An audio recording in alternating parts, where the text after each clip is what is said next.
I didn't scream when I saw the balance. The screen glowed like a quiet accusation, $25,000. My birthday gift to myself had been simple: peace.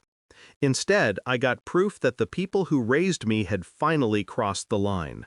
My father stood at the table when I confronted them, arms crossed like he was guarding a kingdom I apparently owed him. "The family needed it more," he snapped. My mother didn't even look up from her coffee.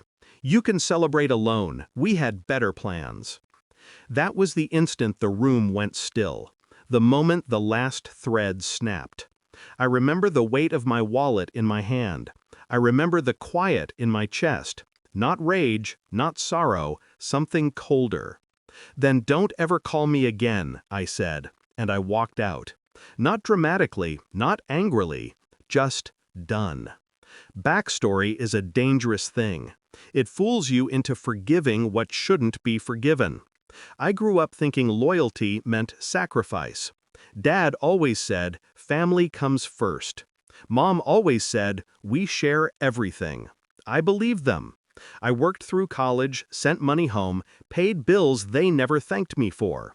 Every achievement I had, they found a way to make theirs. But lately, something had changed.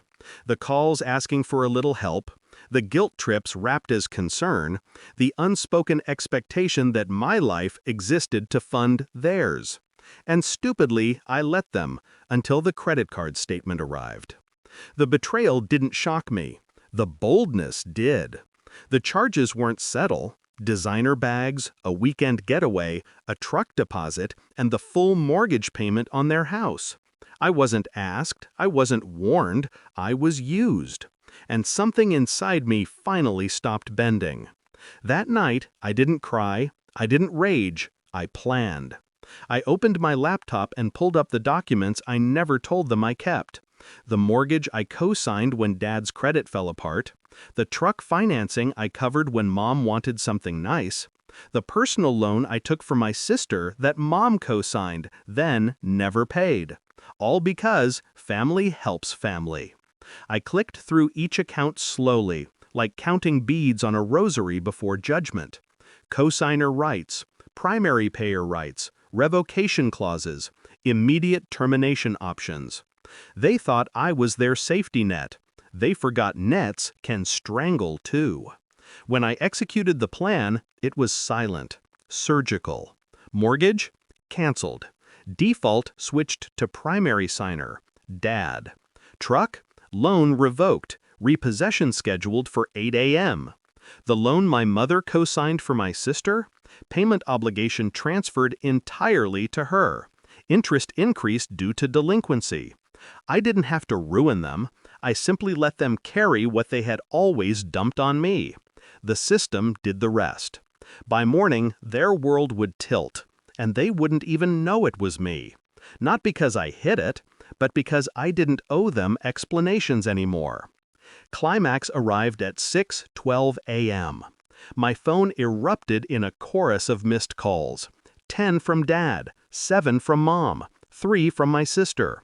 Then messages, sharp, frantic, disbelieving. "Why is the mortgage in my name? The truck is gone. What did you do? Fix this now. We're family." Family. Funny word. Used like a chain whenever it suited them. I didn't respond. Not immediately. Instead, I walked to the window, watched the first light crawl over the street, and felt something unfamiliar settle in my chest. Freedom. A quiet kind. The kind built on finally choosing myself. Then I called back. One call. Put on speaker. Let them all hear. Dad's voice was trembling. Mom's was venomous. My sister's was desperate. I didn't match their energy. "I gave you everything," I said calmly, "and you took more. So I stopped giving." "You ruined us," Dad barked. "No," I replied, "I just stopped saving you." The silence that followed was heavier than any anger. "You can't do this," Mom snapped. I already did. Then I ended the call, just like I ended the cycle. Resolution is a strange thing. It doesn't feel triumphant. It feels quiet. I didn't celebrate that day. I didn't buy myself anything. I just breathed. For the first time in years, the air didn't taste like obligation. Their downfall wasn't revenge, it was balance. And as I sat alone on my birthday night, with a slice of cake and a peaceful silence they had never allowed me, I realized something. Sometimes the most powerful revenge is simply walking away and letting people drown in the consequences they built.